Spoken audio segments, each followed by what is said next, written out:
오늘 함께 은혜를 나누실 하나님 말씀은 요한복음 14장 18절 말씀이 되겠습니다. 다 같이 봉독하겠습니다. 내가 너희를 고아와 같이 내버려 두지 아니하고 너희에게로 오리라. 아멘. 오늘 이제 믿음에 대해서 마지막으로 보는 시간입니다. 사랑과 믿음, 이런 제목으로 함께 은혜를 나누기를 원합니다. 찬송가 574장에 보면요, 가슴마다 파도 친다 우리들의 젊은이라고 하는 그런 찬양이 있습니다. 그 찬송을 작사하셨던 분이 이제 반병선 목사님이라고 하는 분인데요. 이 목사님을 제가 이제 선교사로 나가 있을 때 캐나다에서 만난 적이 있습니다. 근데 그 목사님이 그런 고백을 하시더라고요. 본인은 왜 예수를 믿게 됐느냐 하면, 어느 날 이렇게 이분이 고아로 자라시다가, 아버지 없이 자라시다가 교회를 지나가다가 교회를 한번 들어가고 싶은 생각이 들으시더래요. 그래서 교회를 들어가고 이제 앉아 있는데, 교회에서 사람들이 막 기도하고 또 이렇게 이제 이 신앙생활 하는데 하나님을 아버지라고 부르더라는 거예요. 이분께는 아버지가 없어서 어렸을 때부터 동네에서 친구들이나 또 지나가는 사람들이 아버지, 아버지 그러면 너무 아버지를 불러보고 싶었대요. 근데 아버지가 안 계셔서 너무너무 부를 수 있는 환경이 안 되니까 힘들었는데, 교회에 가니까 아버지 불러서 목사님한테 물어봤대요. 목사님, 저도 아버지 이렇게 불러도 됩니까, 하나님을? 그랬더니 마음껏 부르라고. 그래서 하나님 아버지 너무너무 그 하나님 아버지라고 부르는 그 말이 너무너무 본인에게 정말 정감이 있고 또 그립던, 자기가 늘 하고 싶었던 그런 말이어서 그 다음부터 교회에 매일 와갖고 아버지 하면서 아버지를 알게 되었고, 아버지를 더 깊이 알고 아버지를 따르려고 목회자가 되었다, 이런 고백을 하십니다. 여러분, 이 신앙생활에서 가장 중요한 게 뭘까요? 믿음에서 가장 중요한 게 뭘까요? 대상을 바로 알고 있는 것이죠. 우리의 믿음의 대상, 하나님 아버지죠. 근데 하나님 아버지는 그냥 부르기 위한 대상만이 아니고, 하나님 아버지라고 하는 그 대상에 대해서 우리가 알아가야 되는 그런 책임이 우리에게 있습니다. 우리는 하나님에 대해서 관심을 가지고 아버지는 이런 분이구나 라는 사실을 하나씩 깨달아 나가게 된다라고 한다면, 우리들의 믿음과 신앙은 더욱더 하나님이 원하시는 모습으로 성화되어질 수 있겠죠. 그럼 하나님은 어떤 분일까요? 아버지는 어떤 분일까요? 저는 하나님 아버지를 생각하면 야곱의 이야기가 생각이 납니다. 야곱이 야복강 나루터에서 정말 야곱이 뭔가 다 잃을 것 같은 환경이었습니다. 형이 400명의 군사를 데리고 와서 야곱이 고생해갖고 평생 모은 그 재산이 다 형에 의해서 빼앗기고 자기도 죽음을 맞이할 수밖에 없는 그런 환경이라고 생각을 하고 있었죠. 그런데 이 야복강 나루터에서 있었던 일이 여러분 이해가 가십니까? 하나님과 겨루어서 이겼다, 그게 이해가 되십니까? 아니, 어떻게 사람이 하나님의 사자, 하나님과 싸워서 이길 수가 있습니까? 사람은 분명히 하나님께 질 수밖에 없는 존재인데 어떻게 이겼다라고 이야기하면서, 그 전까지 야곱의 이름이 야곱이었는데 그 이후에 뭘로 바뀌죠? 이스라엘, 하나님과 싸워서 이긴 자라는 이름까지 바뀌게 됩니다. 그런데 우리가 아버지를 조금만 이해하게 되면 그 사건이 이해가 되어지죠. 여러분, 사람들이요, 나 자신을 보고 정말 위대한 사람의 연예인을 닮았다라든지 위대한 정치인을 닮았다라든지 이런 이야기를 하면 그렇게 기분이 좋겠습니까? 근데 사람에게 가장 기분 좋게 만드는 게 뭡니까? 아들이 아버지보다 낫네요, 이런 이야기를 들으면, 그 이야기를 들으면서 아버지들이 굉장히 기분이 좋고 나보다 남이 낫다라고 하는데도 불구하고 훨씬 기분 좋은 일은 그런 일이 아니겠습니까? 하나님이 야곱을 보시고 그 아들이, 야곱이라고 하는 아들이 하나님께 축복받으려고 그렇게 나오는 모습을 보고 긍휼히 여기셨던 것이죠. 하나님은요, 우리를 긍휼히 여겨주시는 분이다라는 사실입니다. 그래서 그 사실을 알고 있기 때문에 오늘 우리들은 어렵고 힘든 일이 있더라도 야곱처럼 그 마지막 순간에 좌절하고 포기하는 것이 아니라, 야곱처럼 늘 하나님을 끝까지 붙들려고 하고 하나님 앞에 몸부림을 치는 것, 그 대상, 그런 모습조차도 긍휼히 여겨주시는 우리 사랑하는 아버지를 향해서 그 믿음을 가지고 나아가는 것, 이것이 끝까지 사랑하시는 하나님을 바라보고 나가는 믿음 아니겠습니까? 오늘 그 하나님의 사랑, 아버지의 사랑에 대해서 그 사랑을 어떻게 우리가 믿음에 적용시킬 것인가 알아보려고 하는 것입니다. 첫째로 하나님은요, 끝까지 사랑하시는 아버지다라는 사실입니다. 한번 같이 하실까요? 끝까지 사랑하시는 아버지. 이스라엘의 역사에서요, 가장 중요한 두 가지 장면이 있습니다.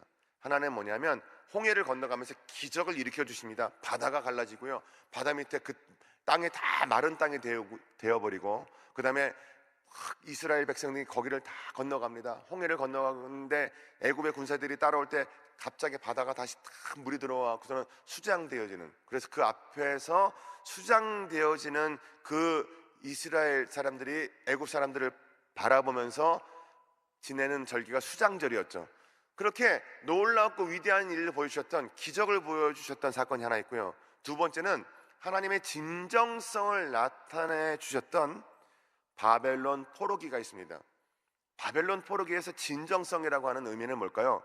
끝까지 이스라엘을 붙들기를 원하시는, 포로로 보내서 그 고난을 견디면서 돌아온 이스라엘에게 진실된 신앙을 갖기를 원하는 그 아버지의 마음, 우리의 마음 가운데 뭔가 욕심으로 인해서 세상적인 세속적인 것들로 인해서 빼앗긴 모든 마음들을 주의 성령을 보내주셔서 우리들의 마음이 하나님께로 오기를 원하시는 그 진정성 있는 사건이 바로 그 사건이었다라는 것이죠. 모세가 80의 부름을 받았습니다. 그리고 40년 동안 이스라엘 백성들을 이끌고 가고 그 위대한 일을 마쳤는데, 하나님께서 뭐라고 말씀하시죠? 너는 가나안에 못 들어가, 이 말씀을 하시는데, 모세가 그 앞에서 원망하지 않습니다. 그 앞에서 네 하나님 알겠습니다, 굉장히 겸허하게 받아들입니다. 왜 그랬을까요? 모세는 하나님께서 끝까지 이스라엘 민족을 사랑하실 것을 의심하지 않았고, 자기 자신을 사랑하신 것을 의심하지 않았고, 하나님께서 이루기를 원하시는 일을 끝까지 이루실 것이라고 하는 그 사실을 의심하지 않았기 때문입니다. 단지 하나님께서 끝까지 이루실 그 사랑의 일에 내가 쓰임받았다라고 하는 그 사실만을 놓고 너무너무 감사했던 것입니다. 그래서 그 앞에서 그냥 두 입 딱 다물고 예 하나님 알겠습니다. 요셉도 어떻게 되었죠? 요셉은 얼마나 많은 고난의 기간을 그가 견뎌내야 됐습니까? 그런데 그 견뎌내야 되는 그 순간에 형들이 마지막에 찾아와서 요셉 앞에 나타나죠. 보통 사람들 같으면요, 그래도 한번 혼은 내줄 것 같지 않습니까? 그런데 요셉은 형들을 혼내지 않죠. 요셉이 한 유명한 말이 있습니다. 오늘날 이렇게 힘든 상황들을 형님들이 올 이 시간을 하나님께서 미리 아시고 나를 이곳에 먼저 보내주셔서 우리 가족을 위해서, 우리 민족을 위해서 이 일을 이루시기 위해서 나를 보내주셨다. 그리고 그 일이 이루어질 것을 자기는 의심하지 않는다라는 말을 하지 않습니까? 하나님은요, 끝까지 붙들어 주시는 분이라는 사실을 요셉은 알고 있었기 때문에 중간에 어떤 고난이 다가오더라도 그 고난 앞에서 좌절하거나 굴복하지 않았다라는 사실입니다. 끝까지 사랑하시는 아버지, 우리의 대상, 믿음의 대상은 우리를 끝까지 붙들어 주시는 분이라는 사실을 믿고 있었기 때문에 그는 그 어려움 가운데서 그 모든 여정을 이겨나가고 마칠 수가 있었다라는 사실이죠. 사도 바울도 마찬가지입니다. 바울이 예수 그리스도를 구주로 고백하고 난 다음에 다가오는 엄청난 고난들이 많이 있었습니다. 그러나 그는 그 고난 가운데 묻혀지지 않았습니다. 매몰되지 않았습니다. 휩쓸려 가지 않았습니다. 하나님을 붙들고 끝까지 갈 수 있었던 이유는 나의 달려갈 길을 마칠 때까지, 주님 나라 임하는 그날까지 하나님은 나를 사랑으로 붙들어 주신다는 사실, 믿음의 대상인 나의 아버지는 나를 포기하는 분이 아니고 나를 끝까지 사랑해 주시는 분이라는 사실을 믿고 있었기 때문이었던 것이죠. 그래서 그가 유명한 고백을 하죠. 로마서 5장 3절과 4절 말씀입니다. 함께 봉독하겠습니다. 다만 이뿐 아니라 우리가 환난 중에도 즐거워하나니 이는 환난은 인내를, 인내는 연단을, 연단은 소망을 이루는 줄 알미로라. 여기서 환난을 만나서 즐거워한다는 원어의 의미는요, 그냥 즐거워한다, 환난 자체를 즐거워한다는 의미가 아니라요, 환난을 만났을 때 하나님을 확신한다라는 의미입니다. 어떤 일이 다가오더라도 하나님을 내가 확신하기 때문에 그 마음의 즐거움이, 그리고 그 확신이 더 깊이 차오른다라는 말씀을 하고 있는 것입니다. 사랑하는 성도 여러분, 오늘 여러분의 삶 가운데 믿음의 대상이 되시는 하나님은 여러분을 끝까지 붙들어 주시는 분이기 때문에 어떤 환난이 다가오더라도 그 환난 앞에서 사도 바울과 같이 오히려 확신을 가질 수 있고, 오히려 하나님의 존재를 한 번 더 확인하며 나아갈 수 있는, 그래서 여러분의 삶 가운데 어떤 어려운 환경, 내가 내 눈앞에 보이는 가나안을 나는 못 들어간다는 말씀을 들을지언정 여러분 마음 가운데 아쉬움이 남는 것이 아니라 오히려 더 기뻐할 수 있는 그러한 믿음의 대상을 향한 진실한 신앙이 여러분 마음 가운데 들어올 수 있게 되시기를 주님의 이름으로 축원을 드립니다. 그렇습니다. 하나님은 우리를 붙들어 주시는 분입니다. 하나님은 우리를 찾아올 때 고난이라고 하는 환경을 통해서 찾아오시죠. 고난은 하나님이 우리 가운데 찾아오시는 그 찾아오심의 깊이를 나타내 주시는 것입니다. 그 크기를 나타내 주시는 것입니다. 왜일까요? 아니 여러분, 어떻게 하나님이 우리를 찾아오실 수 있습니까? 그 모습이 어떤 모습일까요? 우리는 이 모습을 반드시 이해하고 있어야 되죠. 그러므로 우리가 둘째로 보아야 되는 것은 십자가를 따르기를 원하시는 아버지의 사랑입니다. 한번 같이 하실까요? 십자가를 따르기를 원하시는 아버지. 그 의미가 무엇인가? 왜 예수 그리스도가 십자가를 지고 이 땅에 오셨을까요? 예수님께서 베드로에게 말씀하시죠. 베드로야, 네가 닭이 3번 울기 전에 나를 부인할 거야. 그랬더니 베드로가 손사래를 치면서 예수님 아닙니다, 절대 그런 일은 발생하지 않습니다, 이렇게 이야기를 하죠. 그런데 기어이 그 예수님을 3번 부인하지 않습니까? 그런데 그 수치스러운 모습, 소위 예수님의 수제자라고 하는 베드로가 그런 수치스러운 모습을 꼭 보이면서까지 믿음을 하나님께 올려드려야 됐을까라는 궁금함을 갖게 되죠. 그런데 여러분, 중요한 내용이 그 안에 들어있지 않습니까? 예수님은 우리에게 다가오는 삶의 고난을 우리가 어떻게 이해해야 되냐면, 절대로 오실 수 없는 자리까지 오신 거예요. 아니 어떻게 창조주 하나님께서 우리와 똑같은 몸을 입고 오십니까? 우리가 우리 보고 개미처럼 되라고 하면 기분 좋아서 되겠습니까? 절대 되기 싫죠. 그런데 그거보다 훨씬 더 큰 차이가 나는 창조주의 아들께서 피토성이가 돼서 우리 가운데 찾아오시는 모습, 그 모습은 우리를 끝까지 책임져 주신다는 그 사랑의 확신을 보여주시기 위해서 우리 가운데 찾아오신 십자가를 지시는 모습이었습니다. 그렇습니다. 여러분, 이 신앙을 깨닫고 나서 베드로는 그가 십자가를 지는 그 신앙을 바라보면서 순교를 각오하고 예수 그리스도를 전하는 용감한 사람이 되지 않았습니까? 사랑하는 성도 여러분, 바울은 자기의 신앙생활 예수 그리스도를 깨닫고 난 다음부터는 보상을 요구하지 않았습니다. 그냥 그 모든 어려움들을 지는 일에 있어서 예수 그리스도의 십자가를 지는 모습을 자기도 따라가야 되겠다라고 그가 결단한 이후로는 그 어떤 흔들림도 없이 예수 그리스도를 꾸준히 따라갔던 것이죠. 예수님은 우리에게 말씀하십니다. 여러분이 좋아하시는 그 마태복음 28장 말씀을 우리가 함께 봉독하기를 원합니다. 28절부터 30절까지의 말씀이 되겠습니다. 수고하고 무거운 짐진 자들아, 다 내게로 오라. 내가 너희를 쉬게 하리라. 나는 마음이 온유하고 겸손하니 나의 멍에를 메고 내게 배우라. 그리하면 너희 마음이 쉼을 얻으리니 이는 내 멍에는 쉽고 내 짐은 가벼움이라 하시니라. 여러분, 쉬운 길을 가면 사람은 바보가 됩니다. 쉬운 길을 가는 것이 아니라 가장 어렵고 힘든 일을 가는 것, 그 안에서 진실된 신앙이 생겨지는 것이고, 그 진실된 신앙을 통해서 예수 그리스도, 그 아버지 되시는 예수 그리스도를 붙들고 끝까지 실망하지 않고 살아갈 수 있는 것이겠죠. 사랑하는 성도 여러분, 분명히 말씀하지 않았습니까? 낭의 멍에를 메고 따르라. 그것은 십자가를 지고, 우리가 응당 져야 되는 십자가를 지고 끝까지 하나님을 따라오면 그 자리 안에는 예수 그리스도께서 우리의 영혼을 푸른 초장과 잔잔한 물가로 인도해 주시는 그러한 하나님의 사랑의 끝이 우리가 가야 될 마지막 그 길에 마련되어져 있다라는 약속을 주시는 것입니다. 사랑하는 성도 여러분, 오늘 수고하고 무거운 짐을 여러분 어깨에 잔뜩 지고 계십니까? 그러나 그것이 내가 피해야 될 것이 아니라 예수님께서 함께 져주시고 가시는 길, 그리고 그 길 끝에는 예수 그리스도께서 두 팔 벌리고 기다리고 계시다는 그 사실을 여러분 깨닫게 되시기를 주님의 이름으로 간절히 부탁을 드립니다.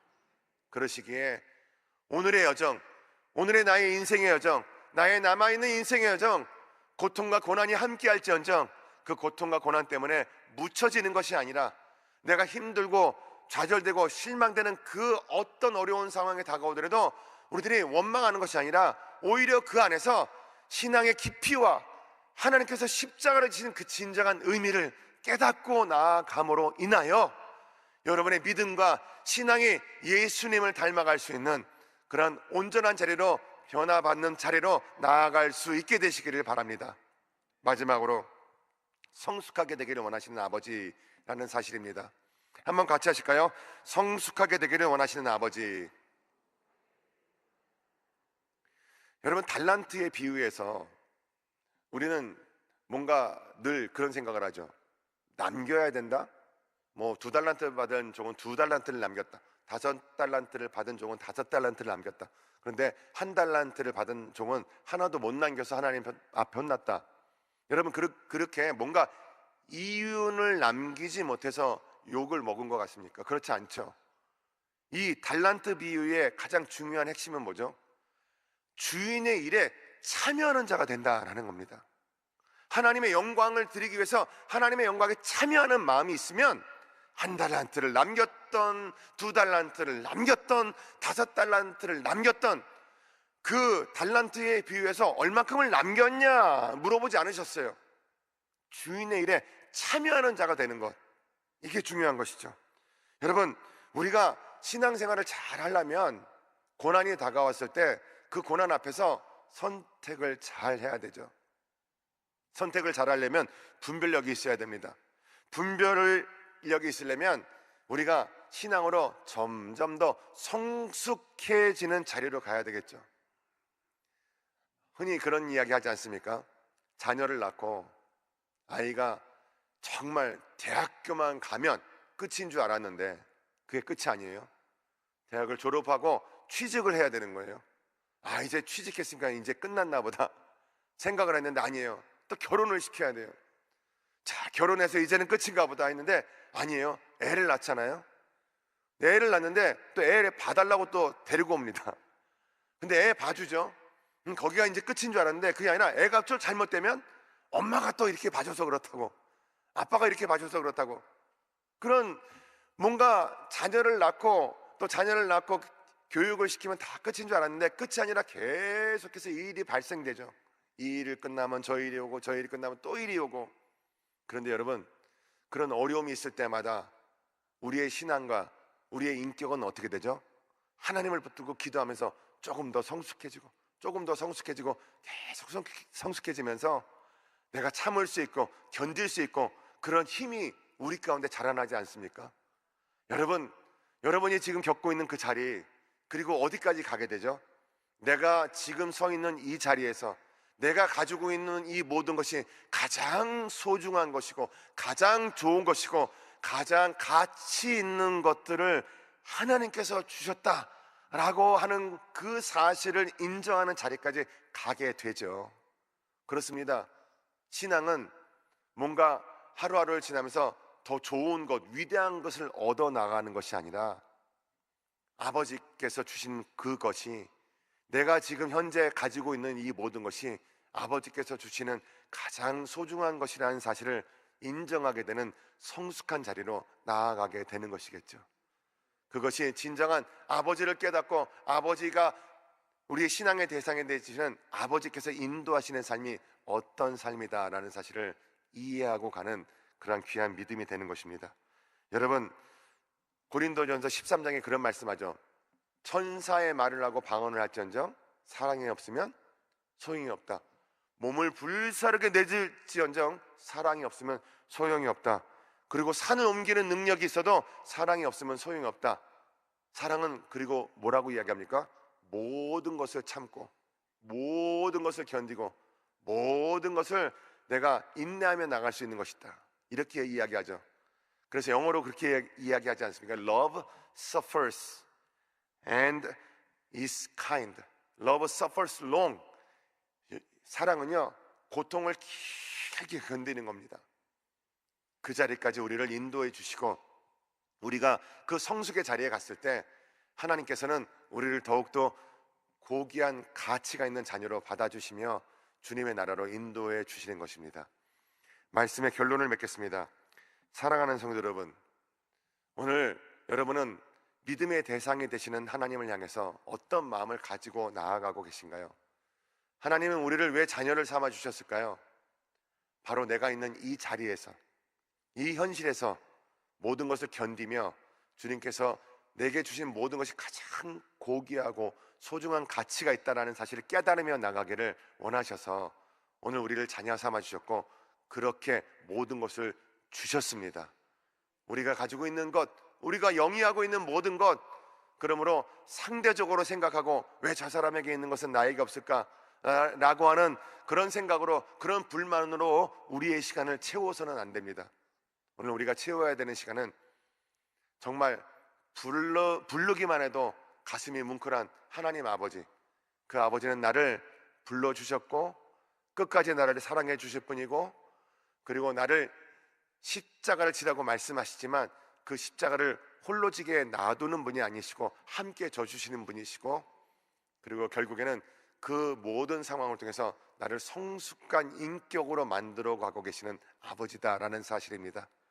그 사실을 인정하시기에, 그 사실을 가슴 깊이 깨달으셨기 때문에 여러분의 오늘 하루도 힘들고 어려운 여정이 있더라도 오히려 기쁜 마음으로, 확신하는 마음으로 주님을 향해 나아갈 수 있게 되시기를 주님의 이름으로 축원을 드립니다.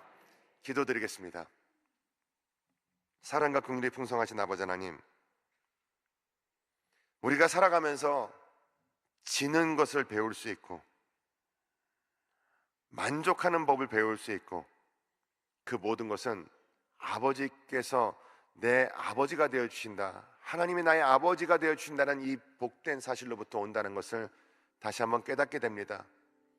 주님, 더 이상 우리의 마음이 상대적인 생각과 남에게는 있지만 내게 없는 것 때문에 가슴 졸이고 속상해하며 시간을 보내지 않게 해주시고, 내가 겪고 있는 이 고통과 고난이 하나님의 그 십자가의 고난의 깊이와 크기를 깨닫게 되는 과정이다라는 사실을 믿고 나아가기에 오늘도 우리를 성숙의 자리로 나아오기를 원하시는 하나님의 그 깊은 사랑을 깨달으며 다시 한번 마음속에 확신을 가지고 가장 어렵고 힘든 시대를 우리가 살아가고 있지만 잘 견딜 수 있도록 인도해 주시고, 주님 나라 임하는 그날까지 변함없는 모습으로 살 수 있도록, 주님만을 바라보며 살 수 있도록 주의 성령을 우리 가운데 보내주시고 진실된 그 신앙으로 승리의 길을 걸어가게 하여 주옵소서.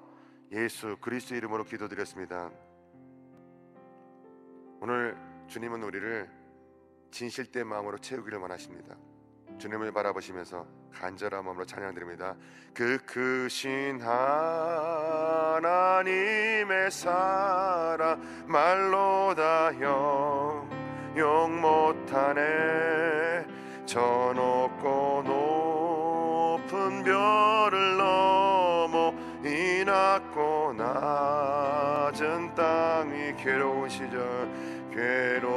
시절 지나가고 땅 위에 영화 쇠할 때 주 믿지 않던 영혼들은 큰 소리 외쳐 우로 하늘을 두루마리 삼고 하늘을 두루마리 삼고 바다를 먹물 삼아도 한없는 하나님의 사랑 다 기록할 수 없겠네. 하나님 그 사랑 그 어찌 닿았을까. 저 하늘로 비싸도 채우지 못하리. 하나님 크신 사랑은 증량 다 못하며 영원히 변치 않는 사랑 성도여 찬양. 하나님 크신 사랑은 하나님 크신 사랑은 증량 다 못하네. 영원히 변치 않는 사랑 성도여 찬양하세. 기도드리기 원합니다. 몸이 아프신 분은 아픈 곳에 손을 얹으시고 하나님의 사랑의 손길이 그 나의 고통의 그 육신 가운데 질병 가운데 임하는 것을 믿습니다 라는 믿음을 가지고 손을 얹으시고, 마음의 소원이 있는 분은 가슴에 손을 얹으시기 바랍니다. 기도해 드리겠습니다. 사랑과 긍휼이 풍성하신 아버지 하나님, 우리의 인생 주님께서 책임져 주심을 믿습니다. 우리의 질병도 주님께서 책임져 주심을 믿습니다. 우리의 이 가슴에 마음에 소원이 있는 이 문제도 주님께서 책임져 주실 것을 믿습니다. 오늘 마음 가운데 주님께서 책임져 주신다고 하는 아버지께서, 우리의 신앙에 되시는 아버지께서 끝까지 책임져 주신다는 이 사실을 의심하게 만드는 모든 원수 마귀의 시간 묶음을 걷 떠나갈지어다. 주의 성령으로 가득가득 채워 주옵소서. 관절염과 류마티스가 치료되게 하여 주옵시고, 아버지 고혈압과 당뇨병이 치료되게 하여 주옵시고, 좌골신경통과 모든 척추와 두통과 또한 편두통과 암과 불치병들이 다 떠나가게 도와주셔서 하나님께서 끝까지 치료해 주실 줄로 믿사옵나니 주님을 바라보게 하여 주옵소서. 은혜를 바라보게 하여 주옵소서. 우리의 대상 되신 하나님을 바라보고 끝까지 사랑할 수 있고 끝까지 변함없는 믿음으로 모세와 같이 아버지 그 어렵고 힘든 상황 가운데서도 변하지 않는 믿음을 가지고 주께서 원하시는 은혜의 길을 반드시 완주할 수 있는 우리 모두가 되게 하여 주실 줄로 믿사오며 예수 그리스도의 이름으로 기도드렸습니다. 아멘. 하늘에 계신 우리 아버지여, 이름이 거룩히 여김을 받으시오며 나라가 임하시오며 뜻이 하늘에서 이루어진 것 같이 땅에서도 이루어지이다. 오늘 우리에게 일용할 양식을 주시옵고 우리가 우리에게 죄 지은 자를 사하여 준 것 같이 우리 죄를 사하여 주시옵고 우리를 시험에 들게 하지 마시옵고 다만 악에서 구하시옵소서. 나라와 권세와 영광이 아버지께 영원히 있사옵나이다. 아멘.